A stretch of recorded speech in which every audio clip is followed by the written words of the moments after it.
Car యాక్సిడెంటా? రేపు పెళ్లి పెట్టుకుని ఇవాళ నువ్వు కార్ యాక్సిడెంట్ చేసేవాడు ఎంత అప్రదిష్ట. ఈ సంగతి పోలీసులు తెస్తే రేపు నువ్వు కూర్చోవాల్సిన పెళ్లి పీటల మీద కాదు, కటకటాల వెనకాల. నువ్వు వెళ్ళిపోయి డ్రైవర్ వచ్చాడో లేదో. కొండయా, కొండయా, ఎవరవయ్యా నువ్వు? మీ అమ్మాయి కార్ యాక్సిడెంట్ చేయగా చూసిన మనిషిని. మా అమ్మాయి కార్ యాక్సిడెంట్ చేసిందని చెప్పడానికి ఏమిటి ఆధారం? నాతో పాటు మరో 15 మంది చూశారు, వాళ్ళని తీసుకొస్తాను. బాబా లోపల కూర్చొని మాట్లాడుకుందాం.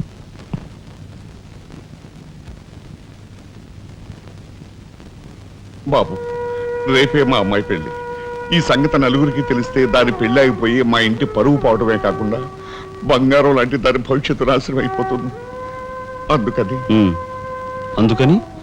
అందుకని ఈ కేసు నెత్తి మీద వేసుకునే మనిషి ఎవరైనా దొరుకుతాడేమోనని. దొరికితే చెయ్యన్నారు వాడిని ఎత్తినేసి వాడికి అన్యాయం చేద్దామనా? అన్యాయం చేయను బాబు, వాళ్ళు ఎంత అడిగినా ఇస్తాను. అంతేకాకుండా దెబ్బ తగిలే హాస్పిటల్లో ఉన్న పేషెంట్కి అయ్యే ఖర్చంతా నేను భరిస్తాను. నిర్లక్ష్యంగా కారు నడిపి ఓ మనిషి అవిటివాడైపోవటానికి కారకుడయ్యాడు కనుక కోణిదెల రాజారాం అనే ఈ ముద్దాయికి ఐపీసీ సెక్షన్ 348 క్రింద 6 నెలలు కఠిన కారాగార శిక్ష విధించటమైనది.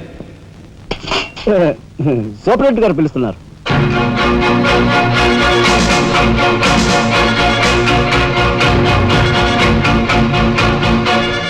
సార్ మీరా? నా కూతుర్ని రక్షించుకోవడం కోసం నిన్ను జైలు పాలు చేసినందుకు నేనెంతో సిగ్గుపడుతున్నాను. నేనేం త్యాగం చేసి జైలుకి రాలేదు సార్, మీ దగ్గర 25,000 పుచ్చుకున్నాను. నా బిడ్డ భవిష్యత్తును ఎలా కాపాడావో అంతకు మించి మీ అన్నగారి భవిష్యత్తును కాపాడినందుకు నిన్ను నేను ఖైదీలా చూడడం లేదు, నా గురువుగా చూస్తున్నాను. గురువుగారా? చిన్నవాణ్ణి, నన్ను మీరు చిన్న పెద్ద ఏమీ లేదు, నేను ఆ నిర్ణయానికి వచ్చానంతే. పదండి గురుగారు. ఇదిగో తాళం. ఇదేంటి నాకిస్తారు? ఇది మీ ఇలా అని చెప్పాను కదా, మీ ఇంటి తాళం మీ దగ్గర ఉండక మరెవరి దగ్గర మాత్రం మీరేం మాట్లాడుకోండి. మీ కాబట్టి ఇస్తాను కానీ మరింటి ఎవరికైనా ఇస్తాను. ఇదిగో ఉంటుంది. నా ఖైదీ ఎక్కడా? మీ ఖైదా?